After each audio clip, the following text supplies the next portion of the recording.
পরবর্তী সরকার গঠিত হয়েছে। আমরা আশা করেছিলাম এই যে গণতান্ত্রিক পদ্ধতিতে সরকার পরিবর্তন হয়েছে, আমরা একটি নিরাপদ, নারী শিশু বান্ধব, জনবান্ধব একটি পরিবেশ আমরা দেখতে পাব। কিন্তু অত্যন্ত দুঃখের বিষয়, আমরা আজকে রমাদান মাসে আমাদের নেমে আসতে হলো আবারও রাজপথে। কেন আমরা নেমে এসেছি? এই রমাদান মাসে তো আমাদের নারীরা এইভাবে রাস্তায় নেমে আসার কথা নয়। উপস্থিত প্রিয় সাংবাদিক বন্ধু, আপনারা জানেন দেশে গণতান্ত্রিক প্রক্রিয়ার মধ্য দিয়ে একটি সরকার গঠিত হয়েছে। যেভাবে হোক আমরা সবাই চেয়েছি দেশকে একটি সুন্দর, সার্থক এবং জনগণের প্রত্যাশার আগামীর বাংলাদেশ গঠনের প্রক্রিয়ায় আমরা সবাই সমানভাবে অংশগ্রহণ করে দেশকে এগিয়ে নিয়ে যাব। অনেক স্বপ্নের মধ্য দিয়ে 24-এর গণ অভ্যুত্থানের পরবর্তী এই বাংলাদেশ।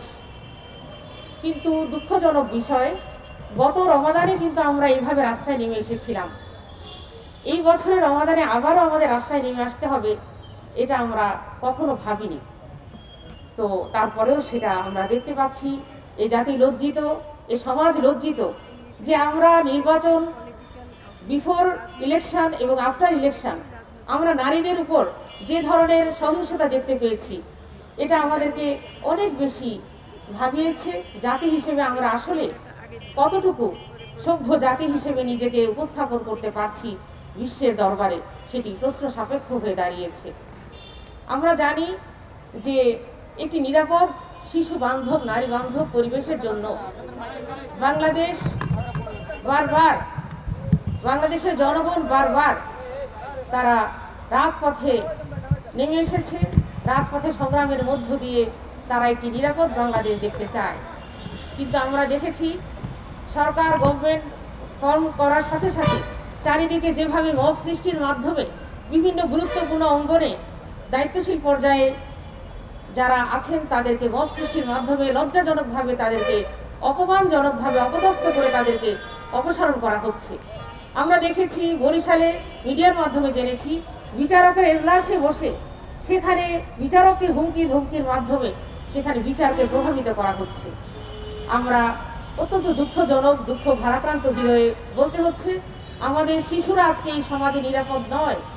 আমাদের শিশুদের জন্য এই সমাজ আজকে বড় বেশি একটা আতঙ্কজনক, একটি জঙ্গলে যে পশুত্বের কবলে মানুষ পড়ে, যে ভীতিজনক একটা অবস্থা, এই মানব সভ্যতার, মানব সমাজ আজকে সেরকম একটি ভীতিপূর্ণ সমাজে পরিণত হয়েছে।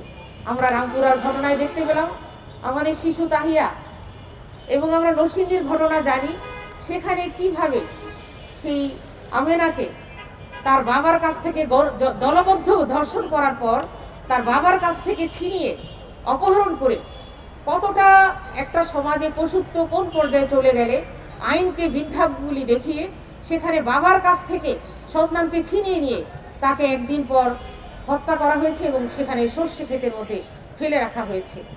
সেই শিশু আমরা জানি যে 6 বছরের তাহিয়াকে সেম পাশবিক নির্যাতন করে সেফটি ট্যাঙ্কির মধ্যে ফেলে রাখা হয়েছে। এবং আমরা দেখেছি এমনভাবে যখন জনগণ বিক্ষোভ করছে তখন প্রশাসন কি বলছিল, প্রশাসন বারবার পরিবারকে বলছে যে এটা একটা দুর্ঘটনা, এটা মাইনা নেন। প্রিয় সাংবাদিক ভাইয়েরা, এটা কি কোনো সভ্য সমাজের কথা? কোনো প্রশাসন, কোনো সরকার যন্ত্রের কথা? ল এনফোর্সমেন্ট সোসাইটি এবং যে সেক্টর রয়েছে তাদের দায়িত্বটা কি? জনগণের নিরাপত্তা দেয়া। আমরা জানি আমাদের কনস্টিটিউশনাল রাইট হচ্ছে নিরাপত্তার অধিকার। প্রত্যেক মানুষের, অল সিটিজেন্স আর ইকুয়াল বিফোর ল। প্রত্যেক সিটিজেন এখানে এই নিরাপত্তার অধিকার সমানভাবে তারা পাওয়ার অধিকার রাখে। কিন্তু আমরা দেখেছি আমাদের সন্তানেরা, শিশু সন্তানেরা আজকে শুধু নারীকে ছাপিয়ে গেছে। নারী নির্যাতনের কথা বলবো কি? এখন মায়েরা শিশু নির্যাতনের কথা বলে আমরা শেষ করতে পারছি না। আমরা দেখেছি যে শিশু একটা ক্লাস, রায়ের বাজারে যে ঘটনাটা ঘটেছে, ক্লাস 7-এর একটা মেয়ে, 8ম শ্রেণীর ছাত্রী, সে হচ্ছে শারমিন বিনতি, তাকে তার বাড়ির সামনে কুপিয়ে হত্যা করে যাওয়া হয়েছে। আমরা কোন জাহেলিয়াতে আছি? নব্য জাহেলিয়াতে আমরা অবস্থান করছি। এখানে কোনো সরকার আছে বলে মনে হয় না, এখানে কোনো প্রশাসন আছে বলে মনে হয় না। আমরা এই অবস্থার পরিবর্তন চাই। এই যে একটা বর্বরতার সমাজ, নির্লজ্জ একটা সমাজে পরিণত হয়েছে, আমাদের তথাকথিত জনপ্রতিনিধি যারা আছেন তারা তাদেরকে, সেই আসামিদেরকে প্রোটেকশন দিচ্ছে এবং হুমকি ধমকি দিচ্ছে। আমরা দেখতে পেয়েছি সে আমেনাকে যখন সালিশের মাধ্যমে এটা সুরাহা করার কথা বলা হয়েছে, তারা যখন অনড় ছিল বিচারের দাবিতে, তখন তাদেরকে এলাকা ছাড়ার জন্য তাদেরকে প্রেশার ক্রিয়েট করা হয়েছে এবং শেষ পর্যন্ত সেই মেয়েটিকে নিয়ে বাবা যখন একটি নিরাপদ আবাসস্থলে নিয়ে যেতে চাচ্ছিল, পথিমধ্যে তাকে কি করা হয়েছে, কিডন্যাপ করে বাবার কাছ থেকে ছিনিয়ে নিয়ে সেই মেয়েটিকে হত্যা করা হয়েছে। প্রিয় বোনেরা, আমরা কি কোনো সভ্য সমাজে অবস্থান করছি বলে মনে হয়? আমাদের দেশে কি কোনো সরকার আছে বলে মনে হয়? আমরা কি কোনো প্রশাসনিক ব্যবস্থাপনার মধ্যে আছি বলে মনে হয়?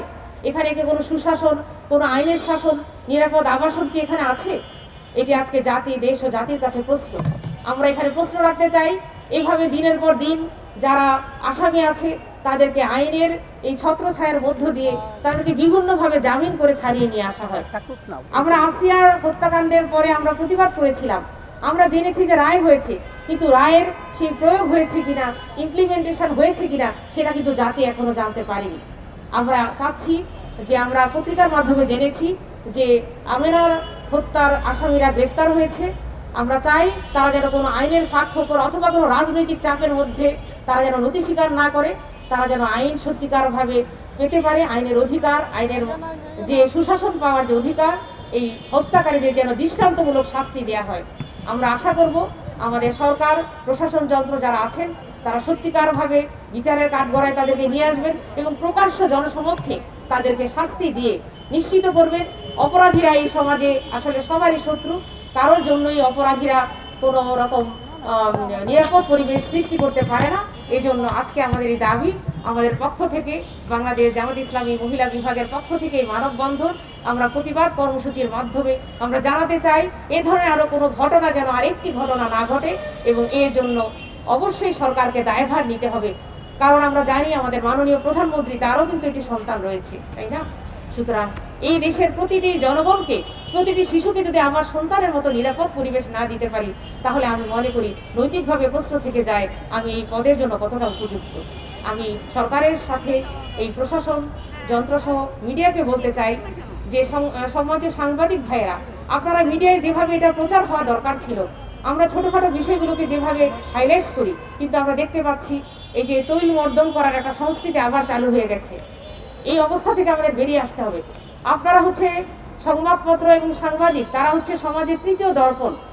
তারা যদি সত্যিকারের চিত্রটা সমাজের কাছে তুলে না ধরেন, তাহলে আসলে জনগণ কিন্তু জানতে পারবে না এবং প্রশাসন কিন্তু এই ব্যাপারে স্টেপ নিতে গড়িমসি করবে।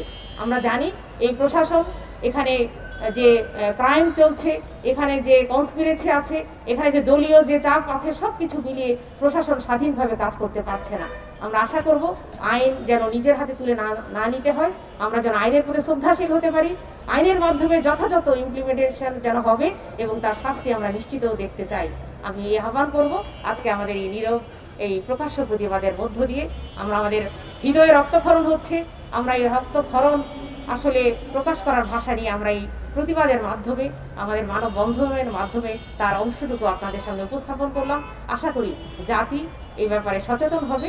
সবাইকে আবারও ধন্যবাদ। আসসালামু আলাইকুম ওয়া রাহমাতুল্লাহ।